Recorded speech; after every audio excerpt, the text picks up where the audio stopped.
A week before my son's wedding, I found out the happy couple had assigned me a role, corralling strangers' children like an unpaid nanny.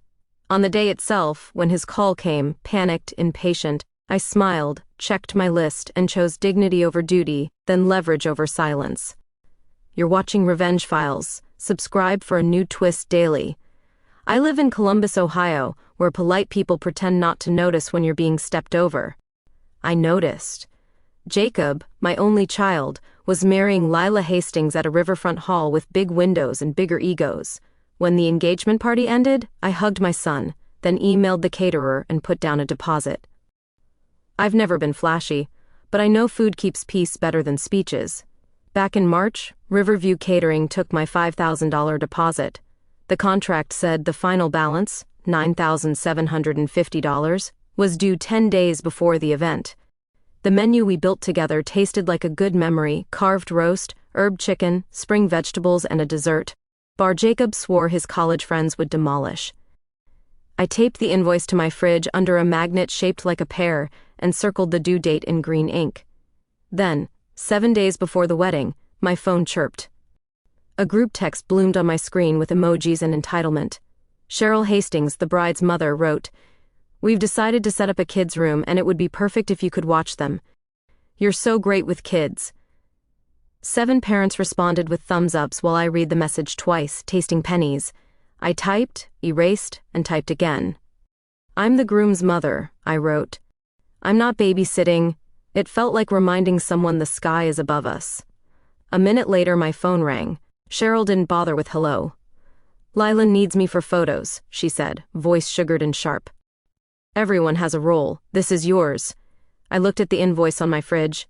I kept my voice level. My role is paying for the food and raising a man who keeps his word. But then her tone hardened. "If you can't help, we'll adjust seating so you can slip out easily to check the little ones." I could picture the new map, my name dragged from the head table to the back like a misprinted label. I let her speak, thanked her for the call, and hung up before the heat in my chest boiled over. I opened my laptop. Contracts calmed me. The venue's packet sat in my downloads like a challenge. I searched for children. The insurance rider was blunt. Any supervised kids area required licensed caregivers employed by the host with background checks on file. The clause tied to coverage, not courtesy. If the host ignored it, the venue could cancel the room. I forwarded the paragraph to Cheryl and the venue manager, David Ruiz. "I won't be supervising minors," I wrote. "Please confirm compliance," David answered in 10 minutes. "Correct. Kids' room requires licensed caregivers. No volunteers." Cheryl called 30 seconds later. "Why would you email the venue?" she hissed. I answered evenly, because embarrassment is me walking past my son's head table to keep strangers' toddlers from licking outlets. That night Jacob called. "Mom, can we keep the peace?" he asked. He sounded younger than 30. I swallowed the ache. "Peace is a place where I'm a guest, not staff," I said. "Fix it and I'll see you at the buffet." He promised he would talk to Lila. I believed him. Promises aren't payments. Monday, the final balance came due. I wore a navy blazer and drove to Riverview. Amber pulled up our file. "You're listed as payer," she said. "Not anymore," I answered. "Transfer the invoice to the host and process my deposit refund under the 7-day reauthorization." She checked the clause, slid me a form, and switched the file to Cheryl. "We'll also need payment for bartender permits," she added. "Add both," I said. I walked out shaking, not to ruin a wedding, but to stop being erased. I wasn't sabotaging anything. I was refusing to be erased. But then my phone buzzed with a photo of the seating chart. My place card had migrated to a round near the exit. "It's just for flow," Jacob texted. "Please don't make this harder." My thumbs hovered. Then I wrote, "Do you want me there as your mother or as a babysitter who shares your last name?" 10 minutes passed. "As my mother," he sent. "I'm fixing this." I wanted to trust him. I also knew Cheryl controlled emails, checks, and oxygen, so I handled my side. I called my bank and paused a planned gift transfer. I printed the childcare clause and clipped it to a file. I screen captured the thread where Cheryl wrote that everyone had a role and mine was kids. I named the folder Wedding, Actual, so I wouldn't confuse it with the dream. Wednesday brought a voicemail from Cheryl. "How petty to yank your deposit," she said. "Riverview added a $500 rush fee because you changed things last minute. We'll deduct it from your rehearsal dinner contribution. I sat at my table and let the sentence cool. Then I sent a calm email. I rescind all offers to fund your event. You placed me in the role of unpaid childcare. I decline. Remove my name from all communications and invoices.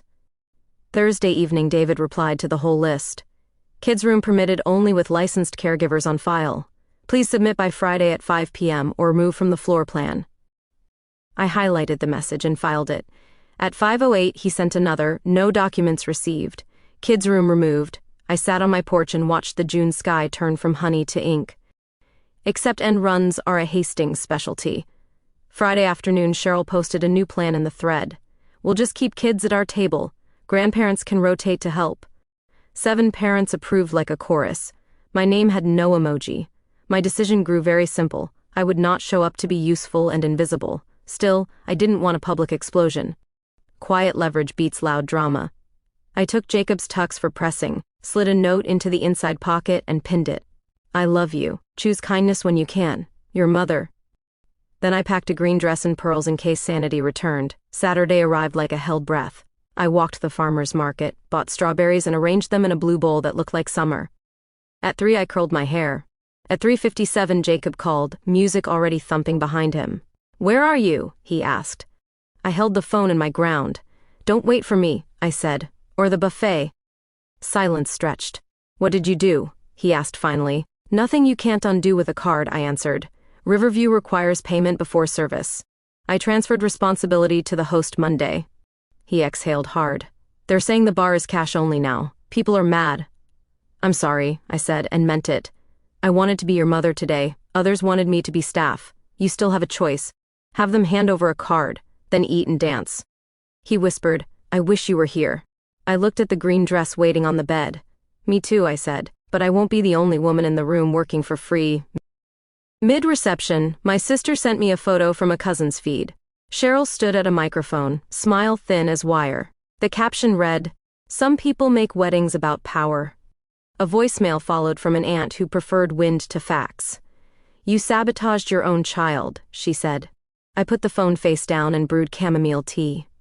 Revenge isn't rage, it's paperwork. Except the smear didn't stop at whispers. The next morning, a post popped up in a neighborhood Facebook group accusing a certain mother of the groom of stealing a bracelet at the rehearsal dinner. My face went cold, then hot. One problem, I hadn't attended the rehearsal dinner. My place card there too had been moved behind a pillar, and I chose to stay home with a book. I opened my camera roll. At the time of the dinner, I had a time-stamped photo at the public library checkout kiosk. I also had a receipt. I downloaded both and typed a short message to the poster. Kind reminder, I was at the Northside Library at 7:41 p.m. Checkout receipt attached. Please remove your claim by noon, or I'll ask the group admin for a retraction notice. The post vanished in 12 minutes. I saved the screenshot anyway. Later that day, an envelope arrived by courier. A demand letter on letterhead from a family friend, threatening to tell mutual acquaintances about my chaotic interference unless I paid $3,000 for event distress. I laughed so loudly my cat bolted under the couch. Then I made a list. Rehearsal dinner deposit, $1,200 on my card because they misplaced a wallet. Hair and makeup for the groom's attendants, $380. 2 hotel rooms for my siblings when the block filled fast, $362. Receipts live longer than gossip. I filed a small claims case for reimbursement. The clerk stamped my papers with a satisfying clunk. I attached the receipts, the venue clause, the text thread, and a statement. I paid in reliance on being treated as a guest. They reassigned me as unpaid childcare. I withdrew and requested the host pay. The filing cost me $95 and 2 hours of patience. Worth both. Serving the case turned into its own choreography. The clerk mailed the notice by certified mail to Cheryl's address. Tracking showed attempted. No answer. I stood at the counter and asked what happened next. You can request ordinary mail and personal service, the clerk said, sliding me a form. I filled it out, paid $8 more, and watched her stamp a date in red. 3 days later, the return card came back, signed by a Hastings nephew. Service perfected, the docket read. I stopped checking the porch every hour. While I waited, the head bartender from Riverview left me a message. He'd heard rumblings that I had shut down the fun. I called back and explained I'd simply transferred the invoice. He laughed softly. Happens more than you think, he said. Then he emailed me a line from their policies. Open bar service cannot commence until host payment is confirmed. I printed the email and labeled it Exhibit D. It wasn't ammunition, it was a level. A mediation call followed from the family friend. He offered to reimburse some costs, his phrase, if I would post a clarifying note on Facebook thanking the hosts for a generous evening. That's not clarity, I said. That's revision. I declined. For good measure, I recorded the call and saved the file. Our state allows one-party consent, and I had consent from the only party I trusted. When the call ended, I wrote a short summary while the words were fresh and stapled it to the printout of his letter. 2 weeks later, we sat in a county hearing room that smelled like coffee and old carpet. Jacob and Lila were on a short trip, which was a mercy. Cheryl arrived with a man in a navy suit who called himself a family friend. The magistrate, a woman with gentle eyes and steel edges, invited us to speak. She asked who the host was. Cheryl raised a manicured hand. She asked if the host had designated licensed caregivers. We decided against the kids' room, Cheryl said. The magistrate nodded once. But you still ask the groom's mother to supervise minors? Cheryl's silence answered before her mouth did. We thought she could help, Cheryl said. She's very capable. The magistrate added a period with her eyebrows. Capable is not consent, she said. Then she turned to me. Why withdraw the deposit? Because my presence as the groom's mother was conditioned on unpaid labor, I said. I paid deposits expecting equal regard. When that changed, I withdrew funding and requested the host pay vendors directly. They did at 4:46 p.m., per the caterer's email. The magistrate read every page. She asked the family friend about the demand letter. He stretched and snapped. She exhaled, wrote for a while, then read her decision. The court orders reimbursement to MS Gaines of $1,942 plus the $95 filing fee. The plaintiff acted reasonably. The host's attempt to reassign her to childcare without consent altered the basis for her contributions. Additionally, threats to inform mutual acquaintances are inappropriate. The printer hummed like a small appliance, and the order slid out warm. Outside the hearing room, the navy suit tried for charm. Surely we can let this go, he said. It's ugly. Ugly was moving my place card to the back so I could slip out, I answered. This is tidy. I folded the order and slid it into my folder labeled with an unromantic truth. Paper wins. On the way to my car, Jacob called. We read everything, he said, voice small and earnest. I'm sorry, I should have shut it down sooner. You were getting married, I said. You don't carry the blame for other people's decisions, he breathed. We're back Friday, can we come over? Of course, I said, because mothers say yes when the door is respect. They came that Friday evening. I rolled out dough and made pizza. Lila's shoulders sat near her ears until the timer dinged. She spoke first. I thought asking you to help with kids would prevent chaos, she said. It wasn't fair. We should have hired sitters and kept you at our table. You can still learn that lesson, I said. Just learn it before there's a christening. We all laughed too hard and a little sad. But then Lila added something I didn't expect. Cheryl told me you insisted on watching kids, she said quietly. She said it was your idea so you could avoid speeches. The room tilted a degree. I opened my folder and handed over a printout of the original text. Lila read it cover to cover. Color left her cheeks. I'll handle my mother, she said. Please don't handle her alone again, I answered. Over the next week, a quieter consequence rolled in. David Ruiz sent a note thanking me for flagging the childcare clause. We added a bold notice in our planning packet, he wrote. You spared our staff a liability mess. I wrote back thanking him for insisting on rules when smiles wobble. Proof isn't loud, it's durable. Meanwhile, Riverview finalized the ledger. As discussed, payment was received on-site at 4:46 p.m., Amber emailed. Due to delay and menu changes, dessert service shifted to plated. The line felt dry and dignified. I printed it and slid it into the file behind the court order. If families run on stories, vendors run on paper. Mine was fluent in both. I had one more errand. I mailed Cheryl a copy of the judgment by certified mail with a cover note that read, "Please remit within 14 days. No sarcasm. Just a due date and the court's address." The check arrived on day 10 with no memo line. I deposited it and drove home with the radio low and the air turned cool. Except one rumor limped on.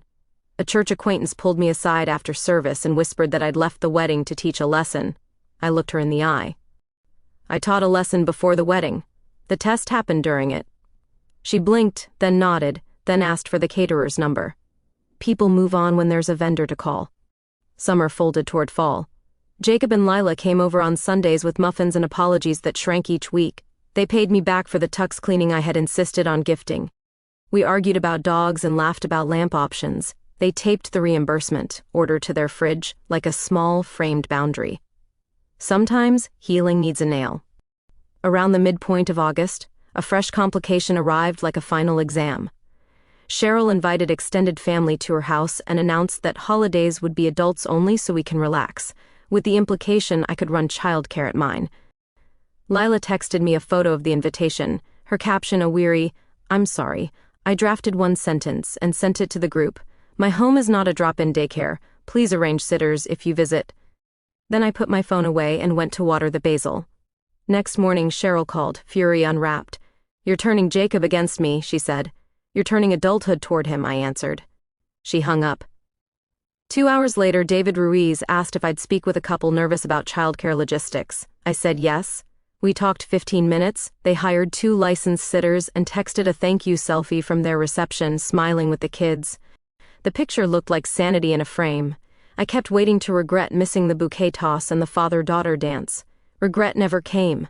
Instead, little dividends kept appearing. A cousin apologized in the grocery aisle for believing the rumor about the bracelet. A neighbor confessed she'd been volunteered to cut cakes at her daughter's reception and wished she'd drawn a line too. Even my ex-husband, aloof as a winter moon, sent a text that said, "You did right by our son." I saved it under noise that grew up. One Saturday I opened the green garment bag. The dress waited like a promise to myself. I wore it to a concert on the river. No one asked me to fetch crayons. A woman in the next row praised the color, and I told the shorter version of the story. "Sometimes you pay for dinner," I said. "Sometimes you pay attention." She laughed and said she'd embroider it on a pillow. In September, Jacob and Lila hosted a belated brunch to thank helpers. My invitation arrived with my correct seat listed. I brought deviled eggs and arrived on time. When Cheryl started to float toward me, Lila intercepted with the smoothness of someone who had learned. The day passed with pancakes, loud babies, and no roles assigned. I left with a full container and a quiet heart. There's one more piece, a gentler one. A week after the brunch, Lila asked if I would look over a budget for their condo search. We sat at my table with tea and spreadsheets. Money is just a language for choices. We added a line called family boundaries that represented sitter costs, travel, and grace. Jacob grinned at the label. "Feels like insurance," he said. "It is," I answered. "Policies you write yourself." I told them about the envelope I'd pinned inside his tux the day of the wedding. Jacob had found it after the dry cleaner, days too late. He read the note again out loud, then folded it carefully and put it in his wallet. "I choose kindness when I can," he said. "I learned it from you even when I did it late." The sentence rolled through me like relief. We don't speak much about Cheryl now. Families are ecosystems and storms lose names when they slip offshore. She sends occasional group texts with updates about cousins and sales at her favorite boutique. I respond with thumbs ups and weather. We orbit each other at necessary distances. Boundaries aren't walls, they're fences with gates you control. Sometimes, late at night, I replay the wedding day and place myself at a table near the exit with a paper bracelet marked volunteer. I imagine corralling sticky toddlers while strangers danced through the buffet line I funded. Then I press stop and replace it with the true memory. Strawberries in a blue bowl, a quiet house, and a phone call that marked the line between duty and dignity. My city still expects casseroles. I still bake them. But I also keep a folder labeled wedding, actual, and when someone hints that love equals unpaid labor, I pour tea and pull copies. Paper doesn't yell. It simply stands there until the room gets honest, and if the room won't, a magistrate will. So here's what I tell anyone who asks what revenge looked like that June. It looked like reading the clause no one reads, moving money with a clean hand, and refusing to be moved like furniture. It looked like choosing silence over a scene, then speaking in documents the moment silence was misused. It looked like my son learning faster than his in-laws did. It looked like dessert served on plates and an apology served without adjectives. And when the house is still, I return to the opening moment, his call, the music behind him, the question tight with urgency. I chose a sentence that sounded cruel and turned out kind. I chose myself so I could still choose him. Dignity first, then leverage. The buffet served anyway. The lesson served longer.